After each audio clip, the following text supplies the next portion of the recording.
Ele é a única pessoa cuja foto de bebê foi levada ao espaço e cujo corpo foi preservado por décadas após sua morte. Ele impulsionou sua versão do comunismo tão longe e por tanto tempo que foi capaz de derrubar o governo do maior país do mundo. Para alguns, ele é um herói. Para outros, um dos maiores vilões da história. No Abismo Consciente de hoje, vamos falar sobre Vladimir Lenin, o homem por trás da Revolução Bolchevique e o fundador da União Soviética. Infância. O ano era 1870 e Vladimir Ilyich Ulyanov nasceu em uma pequena cidade provincial russa chamada Simbirsk. Mais tarde, ele ficaria conhecido pelo pseudônimo Vladimir Lenin, cujo significado explicaremos mais adiante. A maioria dos revolucionários tem uma história trágica, marcada por uma juventude difícil e ascensão a partir das classes mais baixas, lutando por melhores condições para os oprimidos. Muitas pessoas são ensinadas a acreditar que esse também foi o caso de Lenin. Dizem que seus pais eram descendentes de servos e que ele precisou se esforçar muito para ascender à classe média. Mas a verdade é que os pais de Lenin tinham uma situação financeira confortável e, por todos os relatos, ele teve uma infância feliz. Sua mãe, Maria, descendia de uma família judaica rica de origem suíça-alemã e o ensinou francês e alemão em casa. Seu pai, Ilya, era diretor das escolas públicas de toda a província. Eles eram considerados nobreza hereditária e tinham um nível de educação bem acima da média russa. Isso colocava seus pais em um grupo chamado Inteligentsia, composto por pessoas que discutiam filosofia e política em seu tempo livre. Muitos membros da inteligência tornaram-se políticos que ajudaram a moldar novas leis para a nação, enquanto outros dedicaram suas vidas a impulsionar uma revolução russa. Vladimir e seu irmão mais velho, Alexander, não foram exceções. Alexander adorava estudar ciências no ensino médio, mas em sua pequena vila russa, como Simbirsk, não havia oportunidades para ele se tornar cientista. Então, Alexander se mudou para São Petersburgo para frequentar a universidade. Durante esse período, ele se juntou a um grupo de estudos políticos, onde começaram a discutir as falhas do Império Romanov, acreditando que a única maneira de salvar a Rússia seria remover os Romanov do poder. Aos 21 anos, Alexander entrou para um grupo terrorista que tentou assassinar o czar Nicolau II com uma bomba caseira.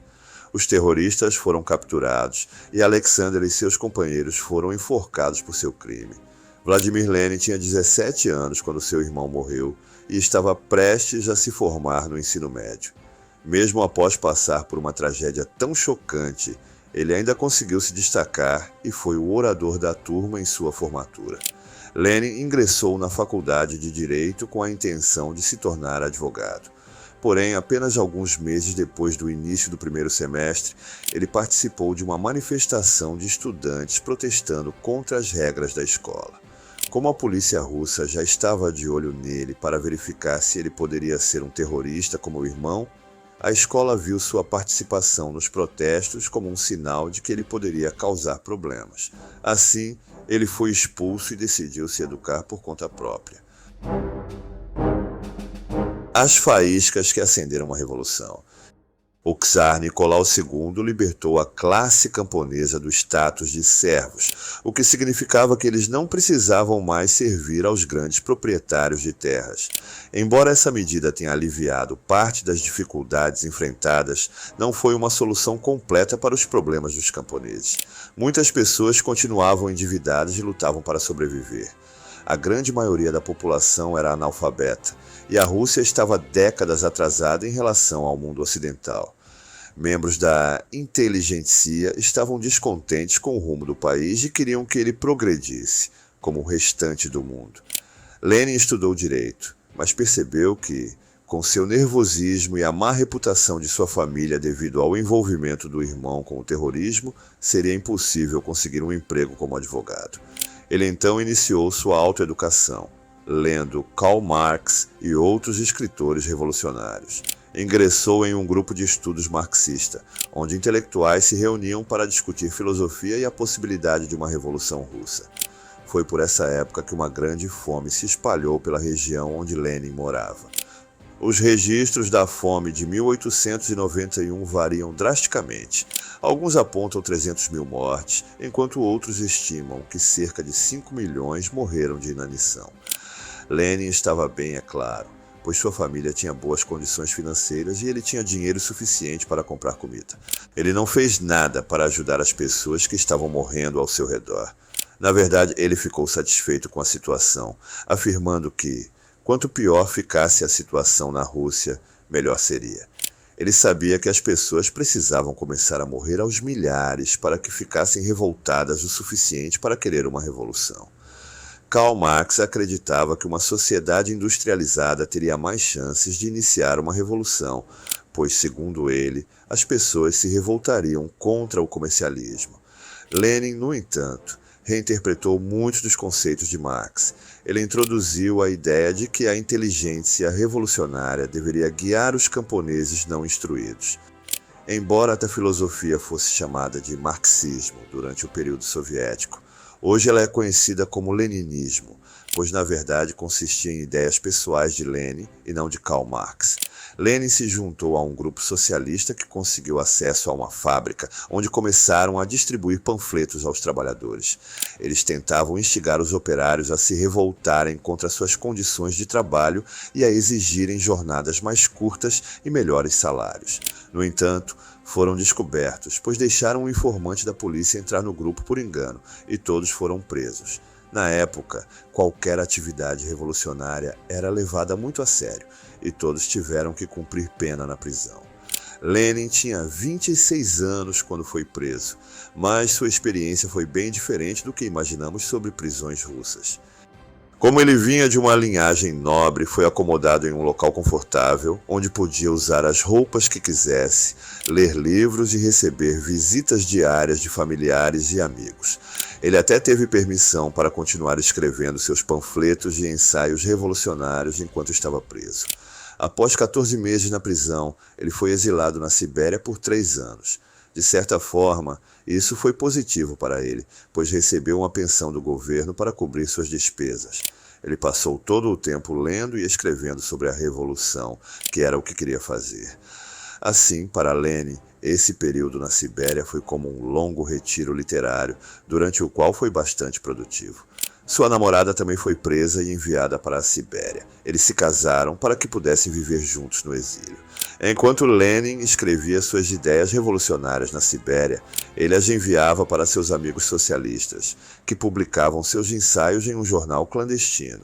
Lenin inventou vários pseudônimos para que parecesse que múltiplos intelectuais estavam promovendo a mesma revolução, mas, na verdade, era apenas ele. O nome que ele acabou escolhendo e pelo qual é lembrado até hoje foi Vladimir Lenin. Após ser libertado de seu exílio, ele tinha 30 anos.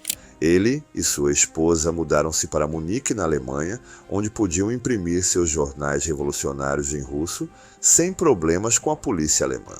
Depois, ele contrabandeava os jornais para a Rússia com a ajuda de outros revolucionários que os carregavam em suas bagagens. Um desses conspiradores era um jovem chamado Joseph Stalin, igualmente apaixonado pela revolução que viria e que eventualmente assumiria o lugar de Lenin. A Revolução Bolchevique. Na maioria dos relatos sobre a Revolução Russa, a ascensão de Vladimir Lenin ao poder sempre parece muito direta. Ele é frequentemente retratado como um intelectual respeitado, que conseguiu conquistar poder quase de imediato. Mas isso está longe de ser verdade. Sua revolução foi um processo longo, e ele nunca desistiu de tentar encontrar uma maneira de se infiltrar em posições de poder. Lenin tinha um verdadeiro talento para causar problemas. Mesmo entre a inteligência, ele chamava qualquer um que discordasse dele de inimigo e de burguês covarde. Apesar de todos serem socialistas de classe média, ele não tinha paciência para ninguém que não concordasse com ele 100%. Durante uma das reuniões para discutir as estratégias da Revolução, Lenin insultou alguns socialistas de maneira tão severa que eles se levantaram e saíram. Enquanto estavam ausentes, Lenin declarou que suas próprias ideias representavam os bolcheviques, ou a maioria, enquanto todos os outros formavam o partido menchevique, ou minoria. O nome bolchevique pegou desde então. Em 1904, Lenin ficou estressado com todo o debate, a discussão sobre filosofia e a distribuição de panfletos, o que afetou sua saúde. Assim, ele decidiu tirar férias de 1 ano nas montanhas dos Alpes suíços com sua esposa. Mas os bolcheviques continuaram seu trabalho revolucionário enquanto ele estava ausente. Domingo Sangrento. Em 1905, ocorreu um protesto pacífico em São Petersburgo, em frente ao Palácio de Inverno. As pessoas erguiam cartazes pedindo melhores condições de trabalho. Tudo o que queriam era uma jornada de trabalho de 8 horas. Eles até cantaram Deus salve o czar para mostrar seu amor e apoio à família real. Mas, em vez de ouvir o pedido do povo, o czar Nicolau II ordenou que seus guardas atirassem na multidão. Milhares de pessoas morreram e o evento ficou conhecido como Domingo Sangrento.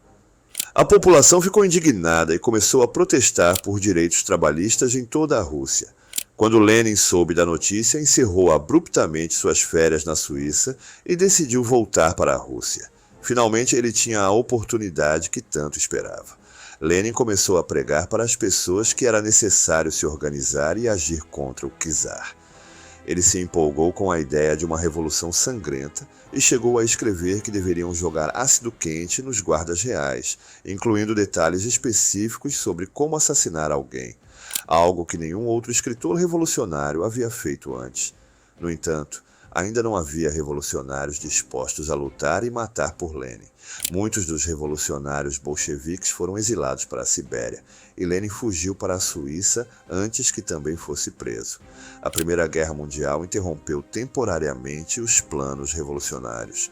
O czar Nicolau II deixou São Petersburgo para se juntar às tropas na linha de frente, deixando sua esposa, Alexandra, aos cuidados do conselheiro espiritual Grigori Rasputin.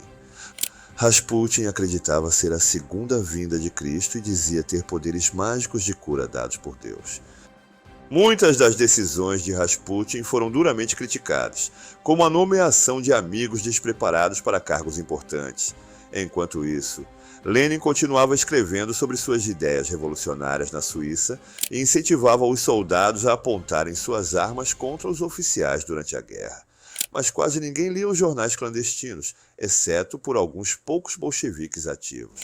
A maioria dos russos estava disposta a defender seu país, mas a guerra foi um verdadeiro desastre. Milhões morreram, a inflação arruinou a economia e mulheres enfrentavam longas filas por pão. O czar Nicolau II renomeou São Petersburgo para Petrogrado como símbolo de sua devoção ao povo russo. Durante anos, o nome São Petersburgo havia sido criticado por soar muito alemão, enquanto Petrogrado parecia mais russo. Nicolau acreditava que esse gesto provaria sua lealdade, mas não foi o suficiente. Pela primeira vez, milhares de russos estavam treinados no uso de armas. Soldados e policiais estavam tão revoltados quanto o resto do povo, e multidões cercavam o palácio para depor o czar por conta própria. E Lenin não teve nada a ver com isso. Ele nem estava lá. Ainda estava na Suíça preocupado, pois a revolução estava começando sem ele. Os partidos políticos se dividiram em 2 grupos: o governo provisório, formado pelos representantes da Duma, e os soviets dos trabalhadores, controlados pelos sindicatos e compostos por camponeses, soldados e operários de fábrica. Lenin sabia que não podia competir com o líder do governo provisório, Alexander Kerensky, um advogado experiente e mestre na arte da oratória. Kerensky tinha grande influência na Duma, e como Lenin não era advogado, sabia que perderia em um debate político contra ele. Assim, Lenin decidiu concentrar seus esforços em manipular os menos instruídos soviets dos trabalhadores. Quando chegou à estação de trem, os amigos estavam lá para recebê-lo, e ele maldisse: "Olá", antes de subir em um pedestal e gritar para a multidão que eles haviam feito um péssimo trabalho com a revolução, e que ela não terminaria até derrubarem o governo provisório. Quase ninguém concordou com ele, e as pessoas voltaram às suas atividades. Até mesmo alguns bolcheviques não queriam mais publicar seus ensaios, pois suas opiniões eram impopulares. O governo provisório estava levando a Rússia de volta à guerra contra a Alemanha, e a Primeira Guerra Mundial ainda não havia terminado. Mas os soldados não estavam felizes em servir. Essa foi justamente a razão pela qual haviam deposto o czar. O povo queria que a guerra acabasse. Muitos soldados abandonaram seus postos no campo de batalha ou se recusaram a ir para a guerra. Lenin tentou novamente liderar as multidões de camponeses, mas alguém do governo provisório gritou que ele era um espião alemão. Isso fez a multidão se voltar contra ele, e ele teve que fugir. Alexander Kerensky, vendo que Lenin causaria muitos problemas para a autoridade do governo provisório, proibiu a existência do Partido Bolchevique. Lenin precisava escapar. Ele colocou uma peruca mal feita, raspou a barba e pegou o próximo trem para a Finlândia. Vladimir Lenin passou muito tempo escondido em uma fazenda finlandesa, continuando a escrever suas ideias e enviá-las de volta à Rússia. Como ninguém o estava ouvindo ou concordando com suas ideias, ele decidiu conquistar o poder à força. Em uma noite de outubro de 1917, ele voltou furtivamente para a Rússia e se encontrou com seus camaradas em Petrogrado. Nessa altura, ele já havia convencido mais membros do Partido dos Trabalhadores a apoiarem sua causa. Ele persuadiu seus seguidores bolcheviques da Guarda Vermelha a invadirem o Palácio de Inverno para um golpe de Estado. Eles capturaram os membros do governo provisório sob a mira de armas. Os representantes da Duma foram presos e levados para a cadeia, e Vladimir Lenin tornou-se o novo líder da Rússia, sem nunca ter sido eleito. O reinado violento de Lenin. Antes de falarmos da explícita violência que Lenin instituiu na sua forma de governar, quero pedir que se inscreva no canal e deixe o like no vídeo se estiver gostando do conteúdo para fortalecer esse projeto de expansão de conhecimento histórico aqui no YouTube. Vamos voltar ao conteúdo. Na manhã seguinte à invasão do Palácio de Inverno, Lenin discursou para a multidão de camponeses russos e se apresentou como seu novo ditador e líder da União Soviética. Lenin prometeu exatamente o que o povo queria, com as palavras mais simples possíveis: paz, pão e terra. Um de seus primeiros atos como líder foi encerrar a guerra com a Alemanha. As pessoas ficaram satisfeitas, pois era isso que queriam desde o início. Logo no começo de seu governo, Lenin se isolou no Kremlin, em Moscou, para continuar escrevendo. O Partido Bolchevique não perdeu tempo espalhando a propaganda de que Vladimir Lenin era como um avô bondoso que só queria o melhor para o povo russo, e que não havia mais motivos para se preocupar, pois ele estava lá para cuidar de todos. Na realidade, ele era sedento por sangue e queria que sua revolução fosse a mais violenta possível. Ele incitava os inquilinos a matarem seus proprietários e encorajava a violência contra as classes altas. Lenin ordenou que sua Guarda Vermelha removesse a família real Romanov do palácio. Naquela época, o número de homens que se juntaram à Guarda Vermelha de Lenin havia crescido para 200 mil, dando-lhe um pequeno exército para apoiá-lo. Muitos russos protestaram, pois amavam os Romanov, especialmente as crianças. A princípio, Lenin mentiu, dizendo que eles seriam mantidos em um lugar seguro. Mas, ao perceber que a presença deles ameaçava seu poder, ordenou a execução da família. Como estavam sendo mantidos na Sibéria, levou muito tempo para que o público soubesse da morte deles. Inicialmente, acreditava-se que apenas o czar Nicolau havia sido morto, enquanto as mulheres e crianças teriam sido poupadas. Levaria anos para o povo descobrir a verdade sobre a brutalidade de Lenin. Lenin começou a implementar seu governo comunista. Proclamou que todos os cidadãos russos deveriam ter boas rações, mas para isso, as fazendas precisavam estar sob controle do governo. Os agricultores não podiam mais ficar com o que cultivavam ou vender seus produtos. Todas as colheitas eram distribuídas por toda a nação. As pessoas também não podiam escolher suas ocupações e eram designadas para trabalhar em fábricas recém-construídas, conforme as necessidades do país. Algumas pessoas ficaram satisfeitas com essa nova estrutura, que lhes dava uma sensação de segurança. Estátuas e pinturas de Lenin foram erguidas em Petrogrado, e muitos o chamavam de herói. Mas nem todos foram convencidos pela propaganda de Lenin. Muitos estavam furiosos com ele por ordenar a morte das crianças inocentes da família Romanov. Em 1918, uma mulher chamada Fania Kaplan tentou assassinar Vladimir Lenin. Ela atirou nele 2 vezes a queima-roupa e ele ficou gravemente ferido, mas sobreviveu. Kaplan foi presa e se recusou a revelar o nome de seus possíveis cúmplices, sendo executada em setembro daquele ano. Lenin se recuperou dos ferimentos no hospital, mas daquele dia em diante não mostrou misericórdia a quem expressasse a menor opinião contrária ao seu governo. Embora sempre tivesse incentivado a classe camponesa a lutar por seus direitos e se rebelar contra o governo, isso já não era aceitável uma vez que ele próprio estava no poder. Sempre que camponeses ou agricultores tentavam protestar contra suas novas regras, eram mortos sem piedade. No entanto, os opositores de Lenin não se entregaram sem lutar. Em 1918, um grupo conhecido como Exército Branco lutou contra o Exército Vermelho em uma guerra civil, tentando derrubar a União Soviética. No entanto, o Exército Branco era mal organizado e acabou sendo derrotado. Em 1920, os agricultores ficaram furiosos porque seus grãos estavam sendo confiscados para o bem maior da nação comunista. Isso deu início à rebelião de Tambov. Porém, o Exército Vermelho respondeu com extrema violência, utilizando gás contra os rebeldes e confiscando suas colheitas. Pelo menos 50 mil pessoas foram internadas, incluindo mulheres, crianças e idosos, muitos mantidos como reféns em campos de trabalho.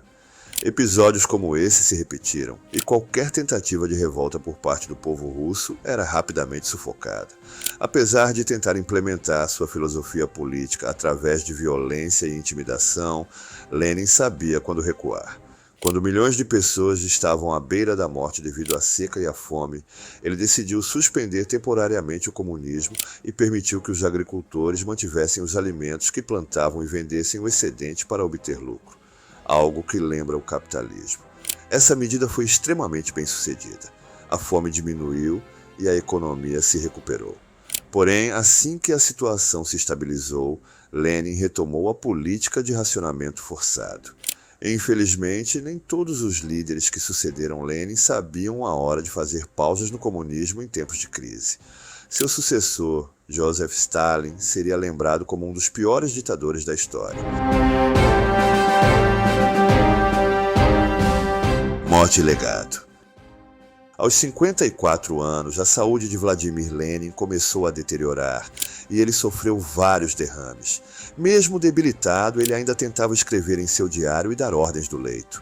Quando morreu em 1924, as pessoas ficaram chocadas, pois não esperavam que ele falecesse tão jovem. Centenas de milhares de pessoas compareceram ao seu funeral, mesmo com temperaturas extremamente baixas. As pessoas choravam, lamentando a perda do homem que acreditavam ser o único que realmente se importava com elas. Apesar de ter feito algumas melhorias na economia, a propaganda pró-Lenin era tão intensa que muitos acreditavam que ele realmente era seu salvador. 5 dias após sua morte, a cidade de Petrogrado foi renomeada como Leningrado em sua homenagem. Seu corpo foi embalsamado para que o público pudesse continuar a visitá-lo e prestar suas homenagens. A reputação de Vladimir Lenin só se fortaleceu após sua morte, e ele se tornou uma lenda que não apenas mudou a Rússia, mas também inspirou vários outros países ao redor do mundo. Líderes comunistas o viam como modelo para conduzirem suas próprias ditaduras. A União Soviética durou décadas após sua morte, e apesar de todos os contratempos, o sistema trouxe um progresso que a Rússia não via há séculos. Antes de Lenin, o país estava muito atrasado em relação ao mundo ocidental em termos de industrialização, educação e modernização. Sem as reformas da União Soviética, talvez a Rússia nunca tivesse competido na corrida espacial contra os Estados Unidos e ainda estivesse atrasada em relação aos outros países. Em 1991, a União Soviética colapsou e todas as estátuas de Lenin foram derrubadas. Ele deixou de ser visto como um herói para ser lembrado como um vilão. Leningrado voltou a se chamar São Petersburgo. Não se sabe o quanto a nação teria progredido se não fosse pela criação da União Soviética, mas uma coisa é certa: sem Vladimir Lenin, o mundo seria bem diferente hoje.